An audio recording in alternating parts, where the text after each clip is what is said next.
Greetings everyone. Today I'm going to be building a retro gaming console out of a scrap PC, or at least an old PC I had lying around.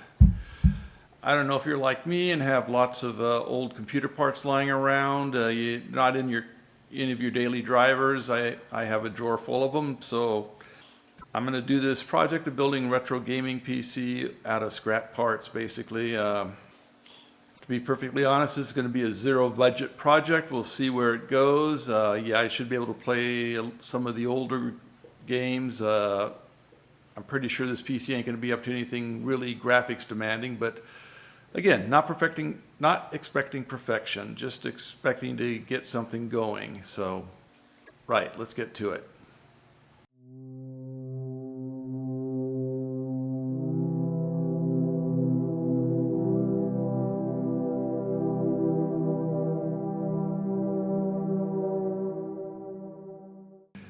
Okay, I got the idea for this project while I was cleaning out a scrap drawer. I mean, yeah, I've got some perfectly good computer parts. It's a few years old, but I've been throwing some of it out. I mean, okay, yeah, the x86, the old 8086 stuff, 8080 stuff, yeah, maybe it's time for that to go, but some of this stuff's still usable. So I got the idea of doing this retro gaming console thing. A couple of reasons behind it. First, I don't want to have a lot of retro games cluttering up my main PC, and second, I'm going to set this up out in the family room with a big TV, and then friends and family can play too. So we'll see where this goes, okay? Again, this is a scrap project part. So my plans for this PC here are to set it up to run retro games. Classic retro games, you know, we're talking Commodore 64, Atari, Amiga, the old DOS games, maybe PlayStation 1, maybe Nintendo, I don't know, when we get to talking about like PlayStation 2 and later, pretty sure if they're in graphics intensive, this PC is not going to be able to handle it, but any of that other stuff should run without a problem. So in this video, I'm going to be focusing specifically on the hardware. This stuff. I'll do the software in a follow-up video. I'm going to basically disassemble this PC, make sure it's cleaned up. I'm going to repaste it. That is a 10-year-old PC, so I'm sure the thermal paste is dried out. I did actually hook this PC up to a monitor. I slapped a 4 gig stick of DDR4 I had laying around, no, DDR3 I had laying around in there, and I got it up and running, at least into the BIOS, and I check the temperatures. It was idling 55 to 65, just messing around the BIOS. That was the range.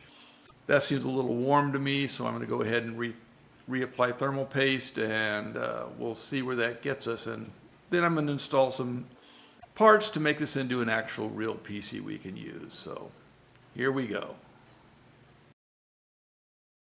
All right, for this project I'm going with the Intel NUC 5th generation, model number NUC 5i5MYHE. This particular computer was built between 2015 and 2018. Intel Core i5-5300, graphics 5500, HD 5500, 2 DDR3 memory slots, one M2 SATA, one M2 half height for a card, I think wireless or something like that, about 4 USB ports. There is an internal 2.5 inch, believe it or not, in this case, but yeah, gigabit Ethernet, and yeah, it's got a decent selection of ports on it.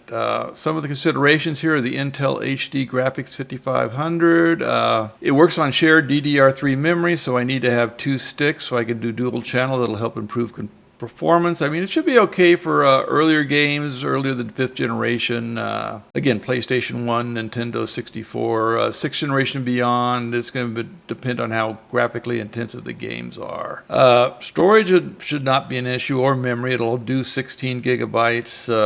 And it's like I say, it's got space for 2 SATA drives, a 2.5 inch and an M.2 SATA drive. I believe it's 3.2 based on the specs.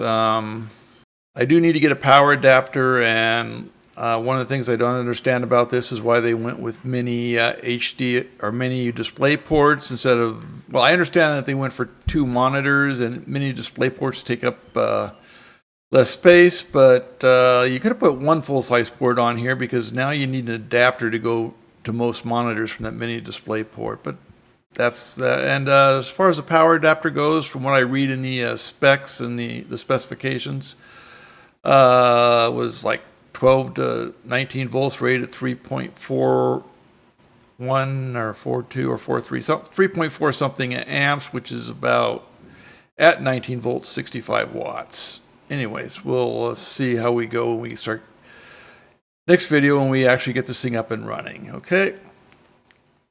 Okay, let's go ahead and jump right into the teardown. I need to make sure this is cleaned up, and I want to replace the thermal paste. Well, interestingly, when I got this thing taken apart, it was thermal putty. And thermal, well, we'll get to it. But anyways, I'm going to take the top off. It turned out I actually didn't really need to do this, but you use a plastic tool. It's just held on by plastic clips. I didn't know I wasn't going to need to take this off, so I went ahead and took it off anyways. Any sort of plastic tool will do. You can see the 2 Wi-Fi antennas there on top, and I'm guessing that's the fan housing there. But yeah, I probably didn't really need to take the top off. Yeah, live and learn. You don't know until you take something apart. All right, the bottom's held on by 4 captive screws. They're through the feet, so we'll just unscrew those and see what's inside.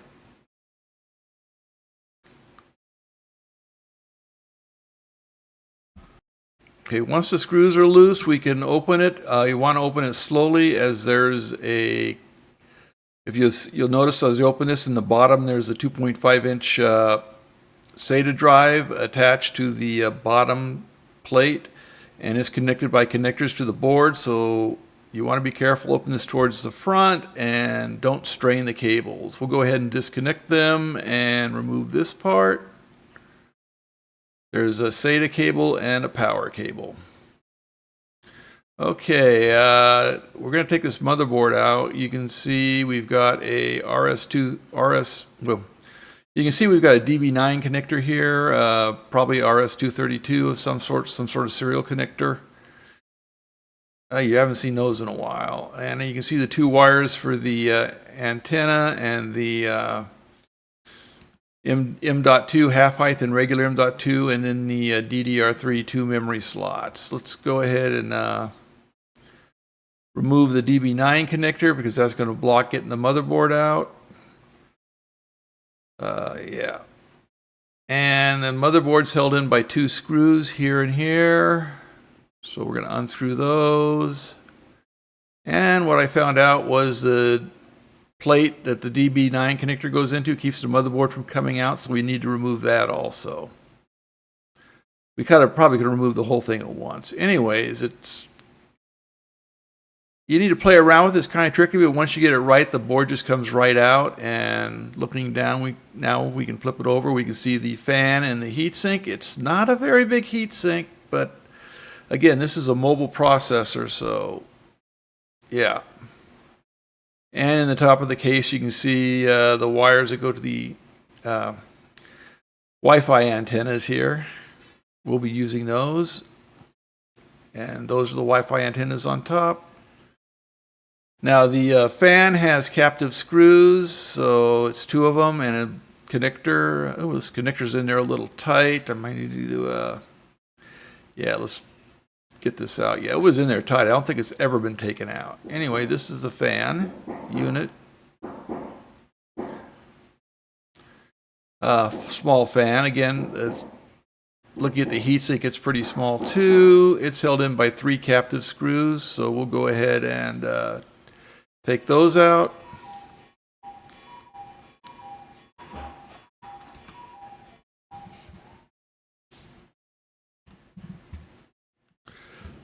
So once I removed the captive screws and removed the heatsink, I found out that this didn't use thermal paste. It used couple of, I think they're thermal pads, a really thin one over the CPU and a thicker one over, I'm guessing this is the HD 5500 graphics chip.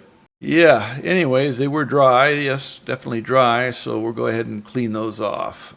Now there's a few things not present here. This is laid out everything we took off. This is what I got. I don't have a power supply, power adapter. I don't have a adapter cable for the video, and well, there's a few things. Some of the things have been pulled out of my scrap bin.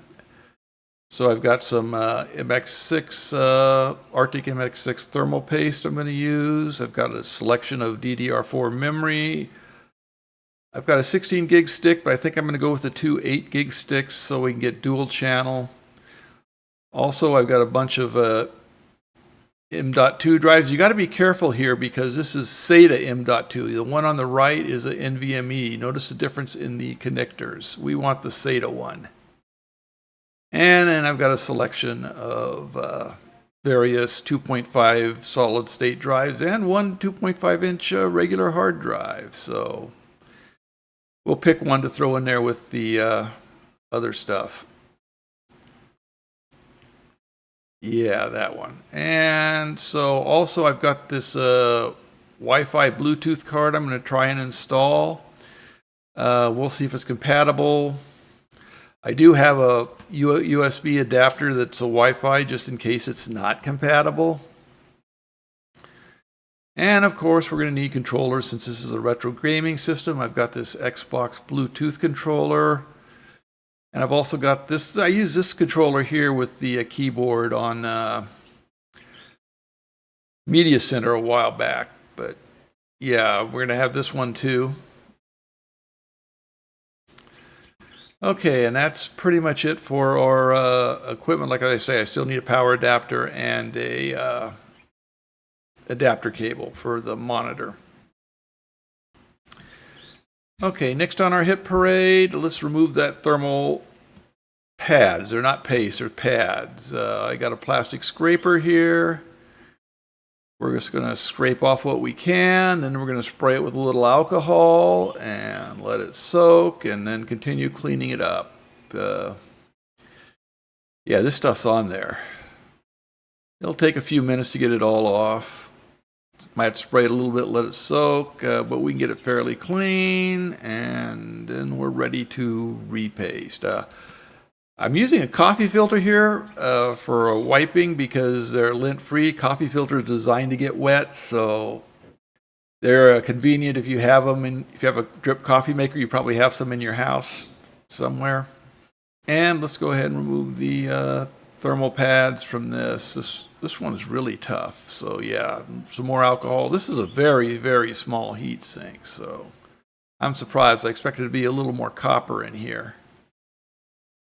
Anyways, once we get this all cleaned up and wiped down, we'll set them aside to make sure the alcohol all dries.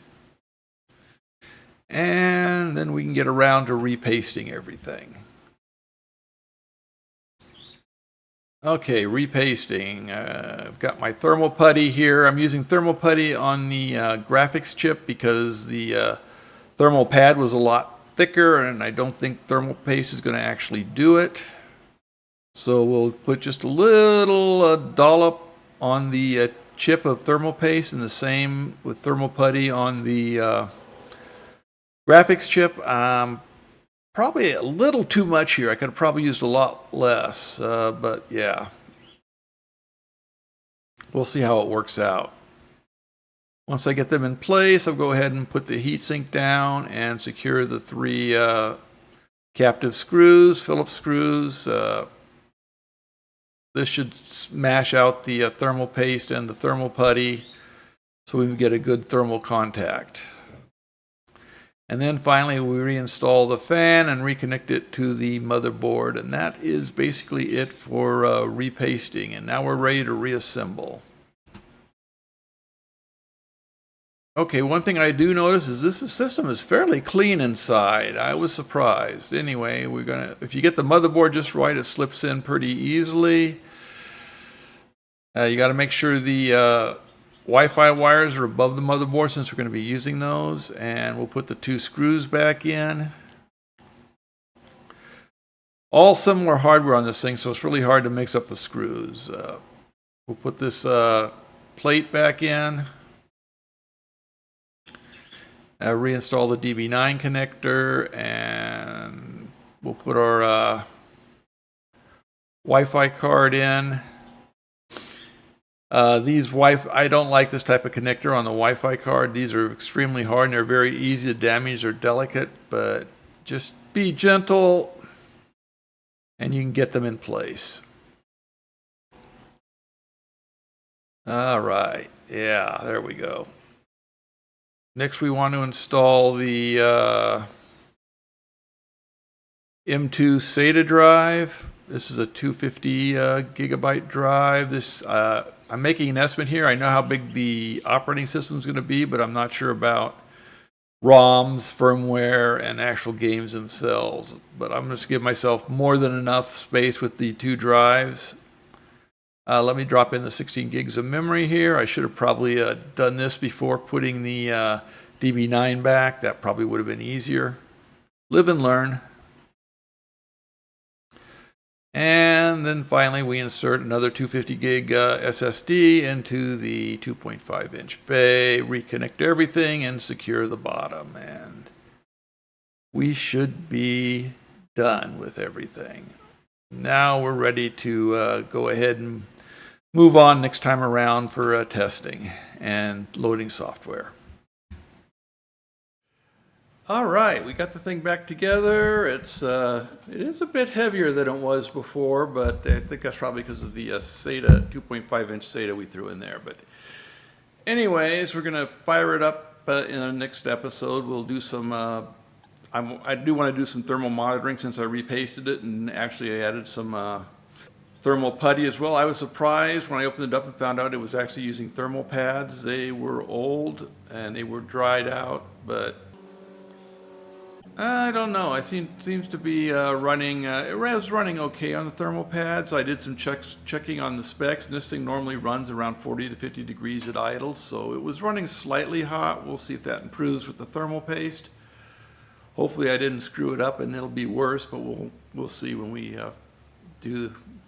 get it fired up, and then we'll do some testing with the Linux distribution. I'm sort of flipping back and forth between Arch, Debian, Fedora. Arch, if you want a quick boot up time, but that's all command line. And sometimes people just aren't interested in that, but maybe Fedora will try. Anyway, yeah, that's next time around, we're going to go ahead and load some software. We'll do some testing. We'll run the BIOS. We'll do a live software of some sort just to make sure everything's working, and then we'll go ahead and load our gaming software on there. This will be another Linux distribution specifically for gaming. I'm sort of on a toss-up between a couple of different distributions. I'll let you know in the next video which one I choose. There's 2 or 3 good retro gaming distributions in Linux, and it'll be one of those. So anyways, if you enjoyed this video, you got anything out of it, please like, comment, and subscribe. Yeah, that's the one. I'm getting older and forgetting things. Anyways, we'll see you all next time around.